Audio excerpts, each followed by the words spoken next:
joining us right now is your WWE Women's Champion. It's Tiffy time. It's Tiffany Stratton. How are you? Good. How are you? I am excellent. Energy. Love it. Oh, he's hyped up today. I am hyped up. We're doing a lot of singing on the show this morning. I can't sing, so don't ask me, please. I can't either, but that's what makes it fun. I'm not singing. You're not going to sing? No. You wouldn't sing? No, if I I sing, you won't sing? I won't sing. Good I call. promise you. Wow. All right. Well, then that's not happening then. Yeah, it won't.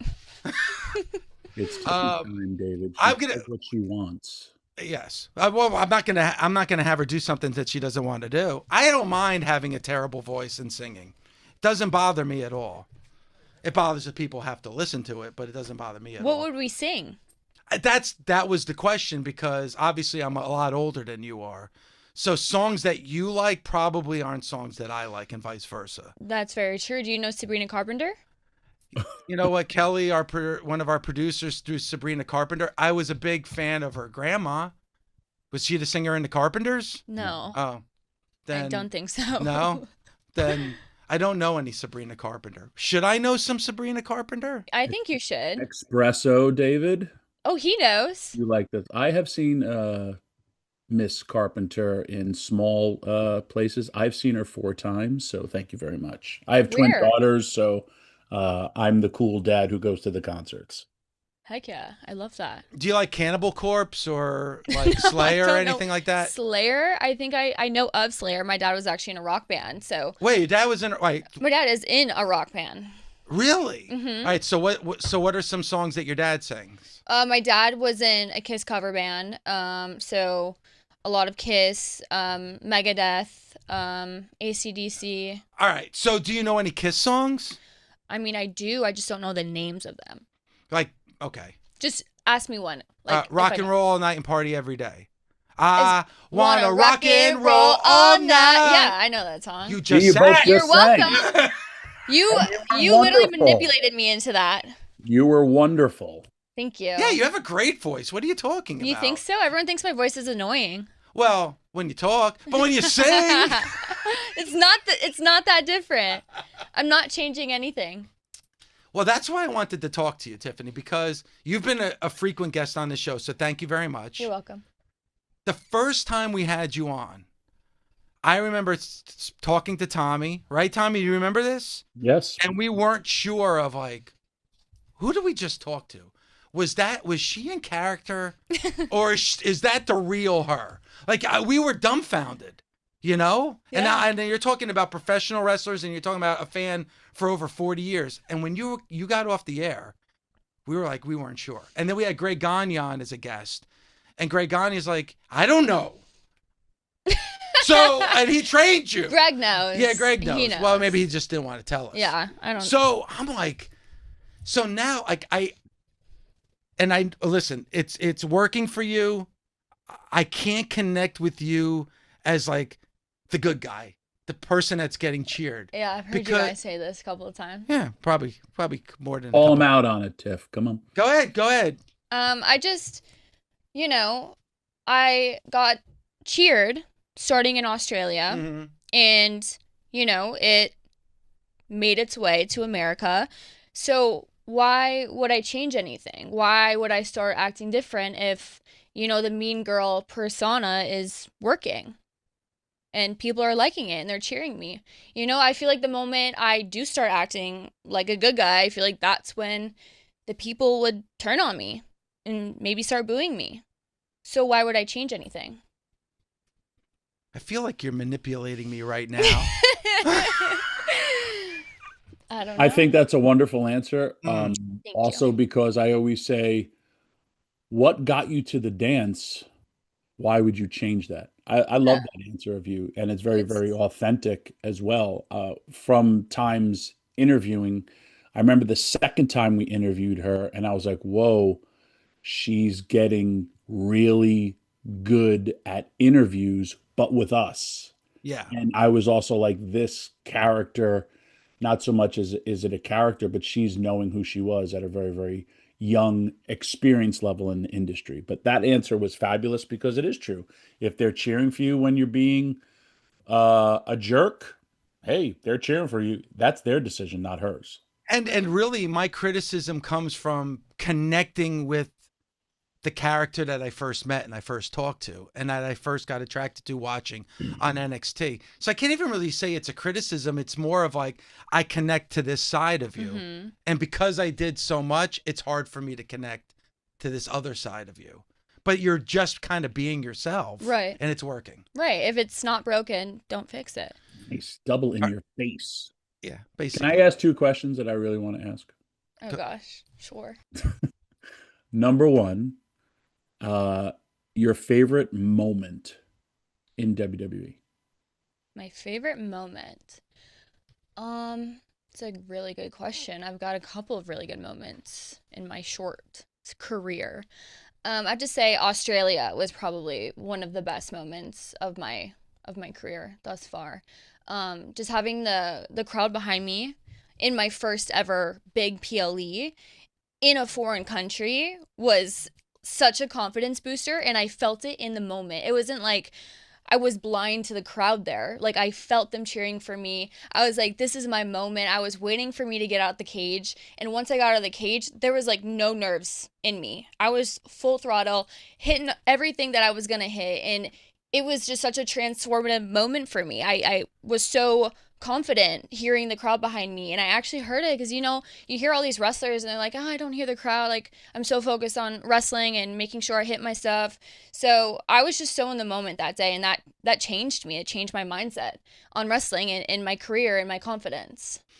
How did you feel when you were getting booed and people didn't like you, your character? I mean, I felt like they were doing what I kind of wanted them to do, So hearing the cheers, did that open your eyes to a completely different space in this industry by hearing the cheers? Yeah, 100%. And I kind of always wanted to be a babyface. I always kind of wanted to embrace, my gymnastics background fully and be able to do cool, like more of the cooler moves that I can do, which I still did it as a heel. However, like I do think there's a lot more that I can do as a babyface and, with the cool tricks and stuff like that. So like hearing myself get cheered, especially as somebody who's supposed to get booed, was definitely so eye-opening and changing for me. And it was such a good spot for me to be in because I was so new and, like they're kind of iffy of you once you first get called up. And that was kind of just like okay, the crowd likes her, so let's kind of do something with her. That's awesome to hear. I mean, from someone who is an older wrestler, you got to experience something at a younger age where it's a sense of when we all say, when it clicks and when the light bulb goes on. And when that happens, then you realize who you are and continue. And that's why her answer is now triple in your face, Dave LaGreca, for that stuff. And Bubba. Well, Bubba's Bubba. Bubba's not here. I know, but I'm just saying. Okay. Bubba too. All right. In your face, Bubba. Wow. Okay.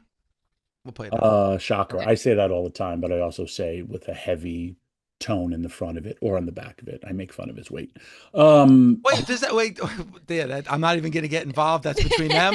Does that bother you though? I mean, when you hear things and you hear the conversations and the talk and the chatter, does that bother you? Not really, because I do feel like once, I go out there and I wrestle, I always shut everyone up. Like, I feel like people think that I'm just this pretty face and I'm just going out there and looking cute and hot in my pretty new gear and that's all I care about. Like, I care about so much more. I care about getting better at my promos, getting better at my wrestling. So I feel like for the most part, I go out there and I prove everyone wrong. And that's 100% true because I have friends that know her and tell me how hard she does work. So I do 100% that. And there's people that are very much in your corner.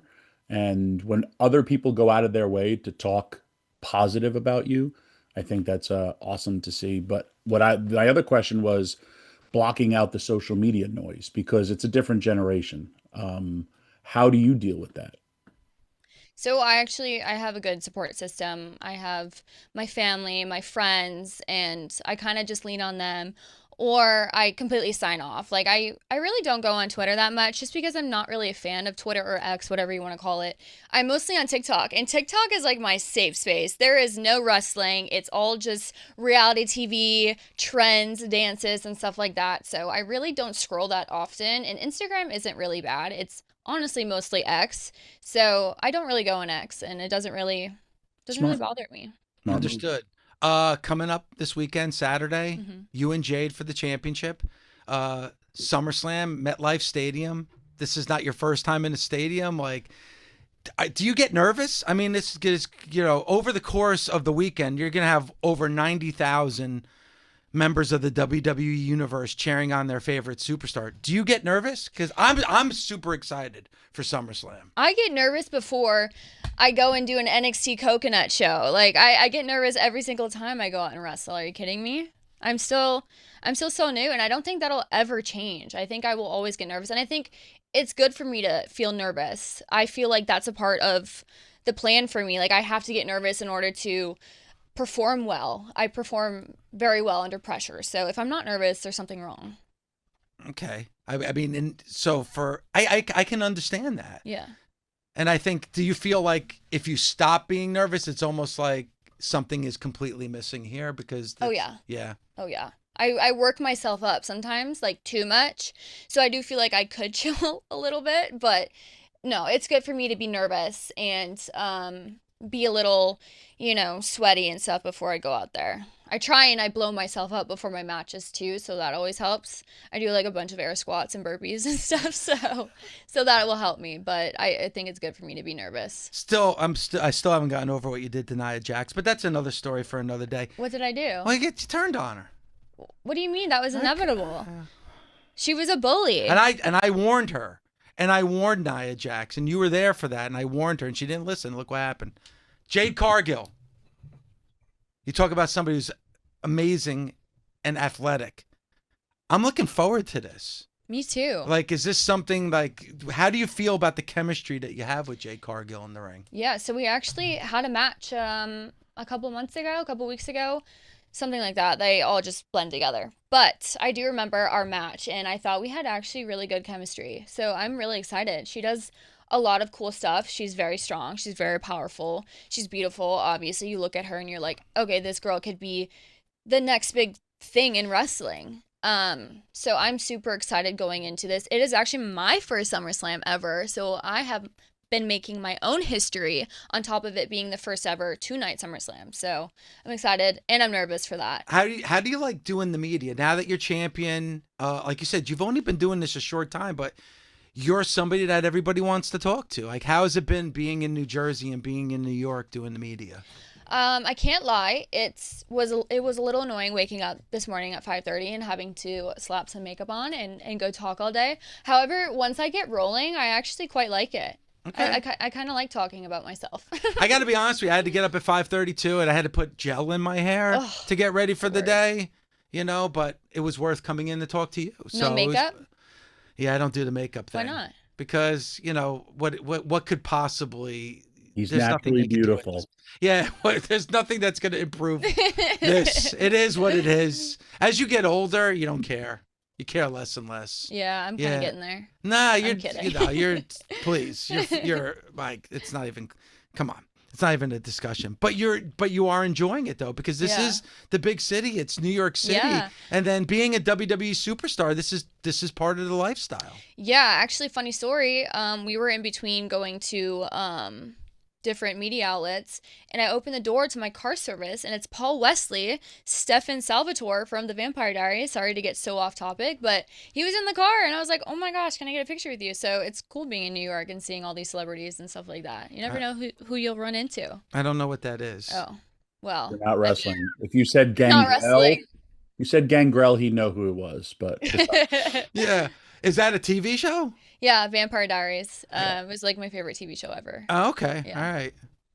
Yeah, I'm kind of lost after 1989. Oh gosh. Yeah. I wasn't even born yet. I know that. Okay.